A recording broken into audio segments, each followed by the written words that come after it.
نہیں ہے. خدا کی قسم یہی سوچ آج ہماری قوم کی ہے.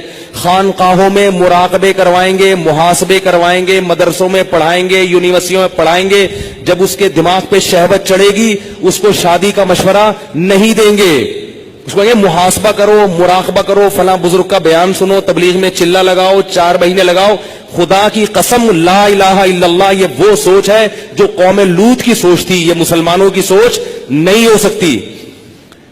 حرام شہوت سے بچنے کا راستہ اللہ نے شادی میں رکھا ہے, محاسبوں مراقبوں میں نہیں رکھا.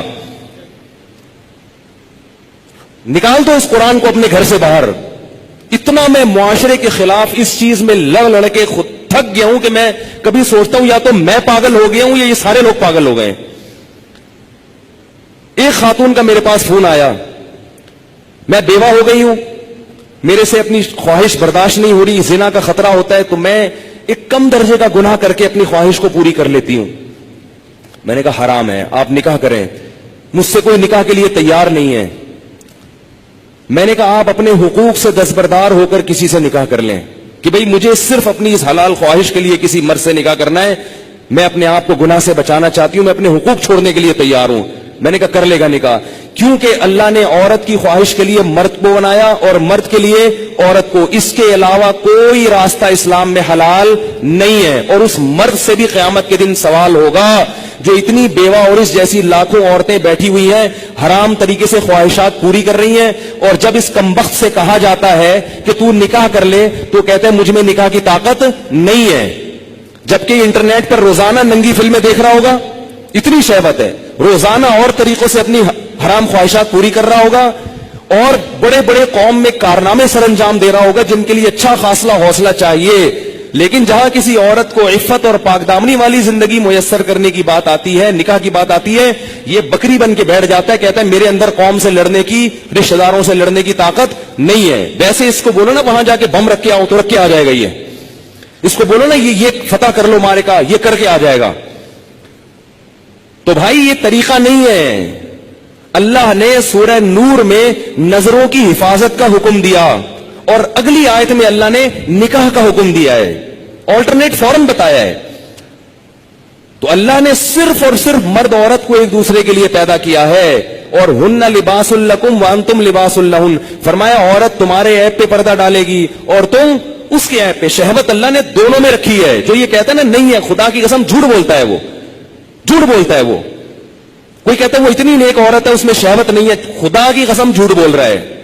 جیسے بھوک لگنے کا تعلق آپ کے نیک ہونے یا نہ ہونے سے نہیں ہے, تو سیکچوئل ڈیزائرز جو ہیں اس کا کسی کے نیک یا برے ہونے سے تعلق نہیں ہے. اتنی یہ کامن سینس کی بات ہے, یہ سمجھ میں نہیں آ رہی بھائی. اتنی کامن سینس کی باتیں ہیں, اس میں کون سی میں ایسی باتیں کر رہا ہوں جو سمجھ میں نہ آئے, اس پہ میرے اوپر الزام لگتے ہیں, پتہ نہیں کیا سکھا رہے ہیں لوگوں کو.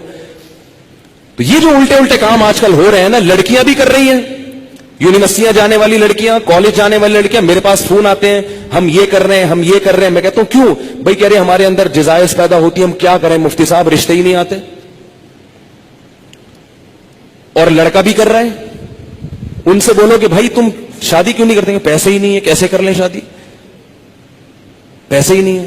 گرل فرینڈ کے لیے پیسے کہاں سے آ جاتے ہیں بھائی تمہارے پاس؟ نکاح کے لیے یہ دماغ سے نکال دو کہ پیسوں کی ضرورت ہوتی ہے. یہ دنیا کا سب سے بڑا جھوٹ ہے کہ شادی کے لیے پیسے چاہیے. او بھائی شادی ایجاب و قبول کا نام ہے, خدا کی قسم نہیں چاہیے پیسے شادی کے لیے. اگر شادی کے لیے پیسے چاہیے ہوتے تو اللہ قرآن میں نکاح کا حکم دینے کے بعد غریب اور فقیر کو الگ سے ترغیب نہ دیتا. اللہ کہتے ہیں اگر فقیر ہونا تو اللہ دے دے گا پیسے, کر لو شادی. اگر نکاح میں پیسوں کی شرط ہوتی کہیں بھی کسی بھی درجے میں تو اللہ کیا کہتے ہیں؟ جن لوگوں کے پاس پیسے نہیں ہیں وہ صبر کریں. اللہ نے تو نہیں کہا. اب آپ کہیں گے جب پیسے نہیں ہے تو کیسے شادی ہوگی؟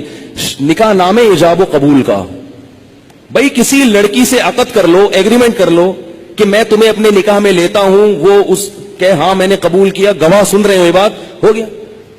اب اگر پیسے نہیں ہے تو اس کو بتاؤ پیسے نہیں ہے میرے پاس, تم میرے گھر آگے رہنا چاہتی ہو تو میرے ذمے تمہارا خرچہ ہے, لیکن یہ ہے میرے پاس, میں جتنا خود کھا رہا ہوں اس میں سے آدھی روٹی تمہیں کاٹ کے دے دوں گا. بہت مشکل ہے. کچھ کرنا ہے نا تو کچھ کرنا پڑے گا, ورنہ چلتے رہو پھر اسی راستے پہ جو لوط علیہ السلام کی قوم والا راستہ ہے, ادھر ہی جاؤ. اور اس انجام ہماری قوم کا بھی وہی ہے جو ان کا انجام تھا, جو گوروں کا انجام ہوا ہے نا. گورے کو یہ سمجھانا بڑا مشکل ہے کہ لڑکوں سے بدفعلی غلط کیوں ہے. کیوں مشکل ہے؟ اس لیے کہ وہ نکاح سے دور بھاگ بھاگ کے لڑکوں کے اتنے عادی ہو چکے ہیں کہ اب وہ کہہ رہے ہیں یہ مولوی پاگل ہیں, ان کو پتہ نہیں کیسی باتیں کر رہے ہیں. یہ گند میں جب ایک دفعہ پڑ گئے نا, پھر نکاح کے لیے پیسے ہوں گے تو بھی شادی نہیں کرو گے. یہ گند میں پڑنے سے پہلے کی باتیں ہیں ساری. پاکیزہ زندگی گزارو اللہ کے بندو, نکاح کرنا پیغمبروں کی سنت ہے, اور نکاح کے علاوہ راستہ اختیار کرنا یہ جہنمیوں کا طریقہ ہے, یہ پیغمبروں کا طریقہ نہیں ہے. موسیٰ علیہ السلام کے پاس کتنے پیسے تھے انہوں نے شادی کر لی تھی؟ کچھ بھی تو نہیں تھا. لڑکی کے باپ نے کہا 10 سال بکریاں چراؤ گے؟ انہوں نے کہا قبول ہے, چراؤں گا. انہوں نے کہا شادی تو ہو, چلو 10 سال بکریاں چلائیں گے, شادی تو ہو. ہمارے نبی کے پاس کتنے پیسے تھے جو انہوں نے 9 بیویاں رکھی ہیں, 11 شادیاں کی ہیں. ہمارے نبی کے پاس تو کچھ بھی نہیں تھا. بخاری میں حدیث ہے کہ ایک شخص آیا, لوہے کی ایک انگوٹھی نہیں ہے, نبی نے اس کا بھی نکاح کرایا, ان کی بھی شادی کرائی. تو بھائی جو کھا رہے ہو آدھی روٹی کس کو دے دینا؟ بیوی کو. بولے بھائی میں ابھی تو یہی کر سکتا ہوں, اگر مزے سے رہنا چاہے ٹھیک ہے, جانا چاہے بولے ٹھیک ہے طلاق لے لو, میں پھر کہیں اور کرتا ہوں. مل جائیں گی آپ کو انشاءاللہ, کرنا ہی نہیں چاہتے ہو. اور عورت کو بھی شوہر مل جائے گا. اور اگر اس لڑکی کو خرچہ نہیں مل رہا شوہر کی طرف سے, تو کم از کم اس کی سیکچوئل ڈیزائرز تو پوری ہوں گی نا حلال طریقے سے, یہ ضرورت تو پوری ہو جائے گی نا.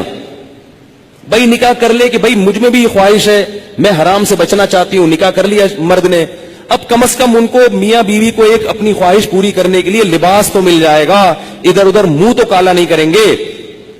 رخصتی اس وقت کر لیں گے جب پیسے ہوں گے. آپ بولو بھائی میں اپنی آدھی روٹی کاٹ کے تمہیں نہیں دے سکتا, میرا پیٹ نہیں بھرتا, تم وہیں رہو, پہلے سے ایگریمنٹ کر لیں گے.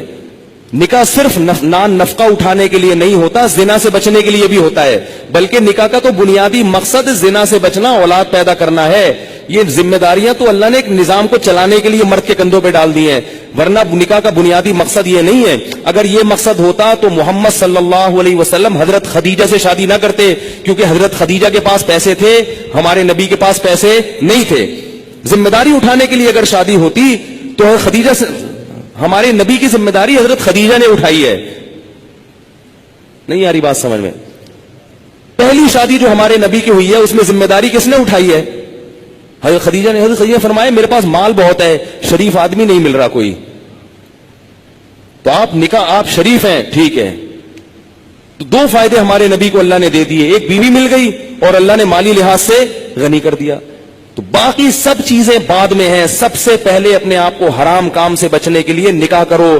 تم گناہوں میں پڑو گے, تمہارے ماں باپ کو اس پہ تکلیف نہیں ہوگی. آج کل نہیں ہوتی ماں باپ کو تکلیف, وہ کہتے ہیں زنا کرتا رہے, کچھ بھی کرتا رہے, بہو گھر میں آئی تو ٹانگیں توڑ کے نکال دیں گے, کیونکہ یہ بہو ہماری جائیدادیں کھا جائے گی, یہ ہمارے پراٹھے کھا جائے گی, اب 1 انڈا پکڑا ہے 2 انڈے پکیں گے. وہ یہی سوچتے رہتے ہیں. اتنا چھوٹا دل. ابے بھائی اللہ نے جس نے تمہیں کھلا لیا یار, اگر بہو ایک گھر میں آ گئی 2 روٹی زیادہ پک جائے گی نا, اور کیا ہوگا, 2 روٹی زیادہ پک جائے گی. اللہ نے ایک دوسرے کے لیے پیدا کیا ہے, اور بالغ ہوتے ہی یہ خواہش رکھ دی ہے. رکھنا اس کی علامت ہے کہ ہم ان دونوں کو نکاح کی ضرورت ہے. گوروں کے ہاں نکاح پر پابندی ہے, تو 13 سال کی لڑکیوں کے بوائے فرینڈ پھر کیوں ہوتے ہیں؟ اس لیے کہ ان میں یہ ڈیزائرز پیدا ہو چکی ہوتی ہیں. تو لوط علیہ السلام قوم کو کہتے کہتے تھک گئے کہ شادی شادی شادی شادی. وہ یہ نہیں کہہ رہے کہ میں نے خانقاہ کھولی, اس میں مراقبہ کرواؤں گا, تمہیں محاسبہ کرواؤں گا, چلہ کرواؤں گا, اور پھر بزرگوں کے بیانات سنو گے تو تمہارے دل سے یہ نفرت نکل جائے گی. یہ نہیں کہہ رہی لوط علیہ السلام. یہ 4 مہینے لگواؤں گا تبلیغ میں تم سب کے. ایسا آدمی 4 مہینے کے لیے نکلے گا نا, وہاں لوگوں کو خراب کر دے گا. یہ جو شہوت پرست آدمی ہے نا, جس کو حلال خواہش پوری نہیں ہو رہی, یہ تبلیغ کا ماحول جا کے کیا کرے گا؟ اس کو مدرسے میں چھوڑو گے, مدرسے کے طلبہ کو بگاڑ دے گا. اس کو بچوں کا استاذ بناؤ گے, قاری بناؤ گے, بچوں کو پیل دے گا. یہ اللہ معاف فرمائے, میں بہت برے الفاظ استعمال کروں, لیکن ہو رہا ہے یہ سب کچھ, بچوں کو خراب کر دے گا. یہ میں تو کہتا ہوں مدرسوں میں ایسے قاری کو رکھا نہ جائے جو شادی شدہ نہ ہو.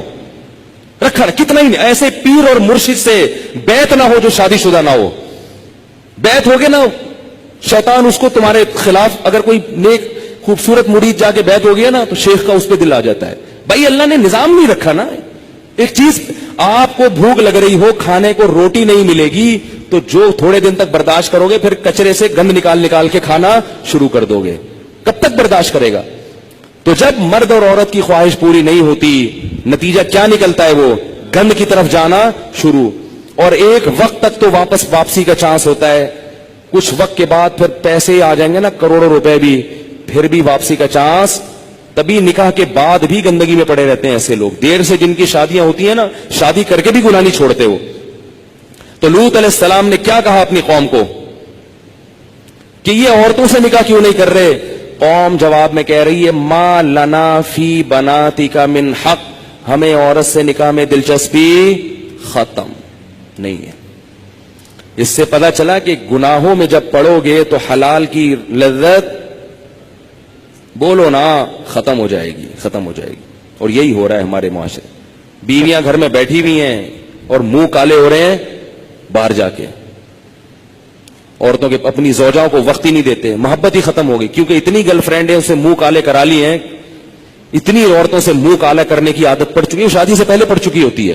آج کل جو شادی کے بعد کیسز آ رہے ہیں نا, وہ پتہ ہے کیا آ رہے ہیں؟ شادی ہوئی تو پتا چلا میرے میاں کی اتنی پہلے سے فرینڈز ہیں, اب چند دن تو بیوی کی طرف رغبت تھی, اس کے بعد وہ پرانی والی فرینڈز وہی شروع ہو گئی.